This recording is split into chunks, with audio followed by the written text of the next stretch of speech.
El precio del petróleo se está disparando en los mercados internacionales. Sin embargo, el barril de petróleo específicamente ruso se está vendiendo en esos mercados a un descuento histórico.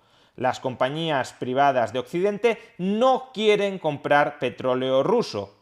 ¿Pero por qué no quieren comprarlo? ¿Y cuáles serán las consecuencias de este embargo privado contra el petróleo ruso? ¿Estaremos asfixiando las finanzas del Kremlin o en cambio nos estaremos pegando un tiro económico en el pie?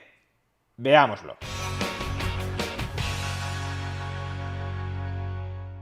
Rusia es el segundo mayor productor de petróleo en todo el mundo, de manera que la venta de petróleo constituye, evidentemente, una de las principales fuentes de ingresos de esta economía. Las exportaciones rusas son exportaciones fundamentalmente de energía y dentro de la energía fundamentalmente de petróleo. Por eso, desde los gobiernos europeos y sobre todo desde el gobierno estadounidense, cada vez más se está barajando la posibilidad de sancionar económicamente a Rusia con un embargo a las compras del petróleo producido en Rusia. Si las economías europeas, si la economía estadounidense dejan de comprar petróleo ruso, se nos dice, entonces los ingresos del Kremlin caerán de manera muy notable y no obtendrá los recursos económicos para seguir financiando la guerra, la invasión de Ucrania. Veremos si en algún momento estas sanciones contra la compra de petróleo ruso en Europa o en Estados Unidos terminan verdaderamente materializándose. Sin embargo, antes incluso de que los gobiernos hayan decretado ningún embargo sobre la importación de petróleo ruso, cada vez son más los agentes económicos que en Europa y en Estados Unidos están dejando de comprar voluntariamente el petróleo a Rusia. Prestad atención al siguiente gráfico. El siguiente gráfico muestra la diferencia de precio entre el barril de petróleo Brent y el barril de petróleo ruso. Actualmente, el barril de petróleo ruso se vende con un descuento de $23 en relación con el barril de petróleo Brent.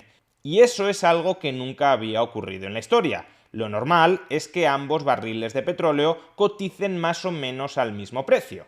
Para entender adecuadamente este gráfico, recordemos que cuando hablamos de que el precio del petróleo sube, en realidad estamos hablando del precio de un tipo particular de petróleo. En Europa, el tipo de petróleo que utilizamos como referencia es el barril Brent, el barril de petróleo Brent, que es el barril de petróleo producido en el Mar del Norte.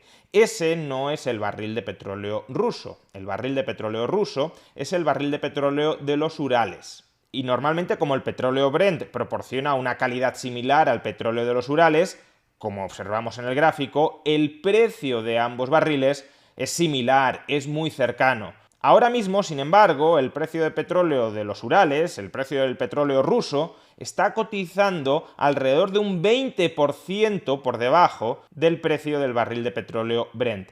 ¿Y por qué sucede eso?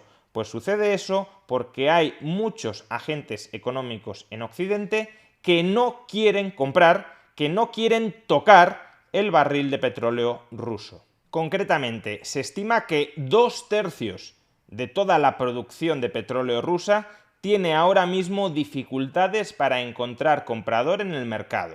Y en este sentido, claro, si la oferta de petróleo ruso que llega al mercado es la misma que hace unos días, que hace unas semanas, y sin embargo su demanda se ha desplomado, repito, 2/3 de la oferta de petróleo tiene dificultades para encontrar comprador, entonces, misma oferta, mucha menos demanda, menores precios. Pero claro, la demanda no ha bajado porque se quiera consumir menos petróleo. La demanda del petróleo ruso ha bajado porque los agentes económicos no quieren comprar específicamente el petróleo ruso.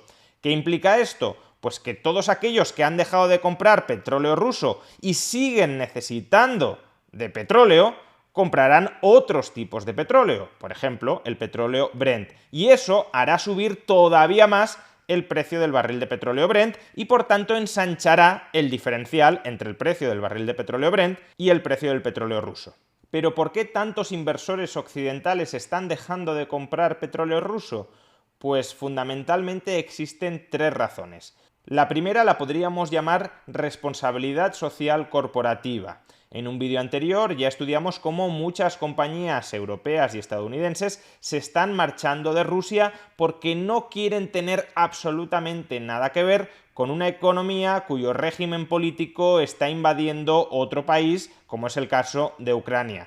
Por tanto, como no quieren que el nombre de su empresa esté asociado con Rusia, se están marchando del país. Y por los mismos motivos hay empresas que no quieren que su nombre se asocie con la compra de petróleo ruso y por tanto están dejando de comprar petróleo ruso. Ya hablamos en el vídeo anterior de, por ejemplo, el caso de Centrica, la mayor gasista de Reino Unido, que ya ha anunciado que va a dejar de comprar gas ruso. Por tanto, Rusia ha perdido uno de sus clientes, y si el resto de sus clientes no sustituyen a Centrica, pues la demanda de gas ruso, de gas específicamente ruso, cae. Pues lo mismo está sucediendo con el petróleo en los mercados internacionales. Segundo motivo, aparte de la responsabilidad social corporativa, los agentes económicos, especialmente en el sector financiero, también pueden estar preocupados de las sanciones que pueden recaer sobre ellos si financian, si aseguran la importación de petróleo desde Rusia. En principio, la importación de petróleo está exenta de las sanciones occidentales. Sin embargo, existe una clara incertidumbre regulatoria de que en el futuro también se sancionen las importaciones de energía. De manera que si tienes algún tipo de posición financiera abierta en financiar o asegurar la importación de petróleo, pues en ese momento podrías terminar siendo sancionado. Asimismo, y dado que en general el sistema financiero ruso se ha convertido en un sistema financiero tóxico desde un punto de vista de las sanciones, muchas entidades financieras europeas o estadounidenses también pueden haber optado por dejar de relacionarse en absoluto con él para no cometer, aunque sea por error, alguna ilegalidad que pueda terminar sancionándolos. Y claro, si los bancos occidentales no están financiando o no están asegurando la importación de petróleo, pues los compradores occidentales no tienen medios para pagar y para comprar, por tanto, ese petróleo. Y por último, la mayor parte del petróleo ruso se transporta por vía marítima a través del Mar Negro. Y justamente el Mar Negro es ahora mismo zona de guerra. De manera que muchas navieras, al margen de que puedan no querer relacionarse comercialmente con la economía rusa, tienen miedo, hay un riesgo militar, hay un riesgo de guerra, de entrar en el Mar Negro a transportar petróleo. Y si no hay suficientes empresas dispuestas a transportar el petróleo ruso, entonces de nada te sirve comprar petróleo ruso si no te lo van a poder traer a destino. Bien, ya hemos analizado cuáles son las causas de que el barril de petróleo ruso cotice a un descuento significativo, cerca del 20%, con respecto al barril de petróleo Brent, al barril de petróleo de referencia en el conjunto de Europa. Pero, ¿cuáles van a ser las consecuencias de esto? De entrada, que Rusia tenga problemas para vender todo su petróleo no significa que no lo esté vendiendo. Significa que para venderlo tiene que rebajar el precio.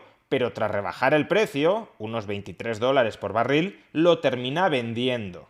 Dicho de otra manera, ahora mismo la economía rusa está vendiendo su barril de petróleo a un precio que oscilará entre los $90 por barril y los $100 por barril, dado que el barril de petróleo Brent estos días está oscilando entre los 110 y los $120 por barril. Así pues, y pese a que Rusia está vendiendo con un descuento histórico sus barriles de petróleo, el precio por barril que está recibiendo el Estado ruso sigue siendo más o menos el mismo que el que prevalecía antes de la invasión de Ucrania. Como el barril Brent se ha encarecido tanto, aunque rebajes su precio significativamente, puedes estar cobrando lo mismo por barril que antes de la guerra. Es decir, que al menos de momento no estamos asfixiando a la economía rusa por dejar de comprarle su petróleo. Más bien somos nosotros los que nos estamos asfixiando a nosotros mismos pagando el precio de barril Brent mucho más caro que antes. Pero Rusia sigue cobrando su barril de petróleo, el barril de petróleo de los Urales, al mismo precio que había antes de la invasión de Ucrania. Y por otro lado, si las compañías occidentales no están comprando el barril de petróleo ruso, pero Rusia sigue vendiendo esos barriles, ¿a quién se los está vendiendo? Pues aunque no tenemos datos, previsiblemente al resto del mundo no occidental, es decir, sobre todo China. China, por consiguiente, estaría ahora mismo comprando el barril de petróleo no al precio de referencia encarecido en los mercados internacionales, no a 110, 115 o 120 dólares el barril. Lo estaría comprando con el descuento de 20-25 dólares por barril, que implica comprar petróleo ruso. Es decir, lo estaría comprando a en torno a 90, 95, incluso 100 dólares por barril, sustancialmente por debajo que el precio que está pagando ahora mismo Occidente por el petróleo. En definitiva, de este embargo contra el petróleo ruso protagonizado por empresas privadas de Occidente no sale ganando nadie. Es verdad que Rusia y China de momento no están saliendo perjudicadas. Rusia vende el petróleo al mismo precio que antes de la guerra y China compra el petróleo, o al menos gran parte del petróleo, al mismo precio que antes de la guerra. Por tanto, no es que Rusia cobre más que antes y China pague menos que antes. No salen ganando ni como vendedores ni como compradores, pero no salen perdiendo. Y quien incuestionablemente sí sale perdiendo, al menos de momento, por este embargo privado contra el petróleo ruso, son las economías occidentales. Somos Europa y Estados Unidos.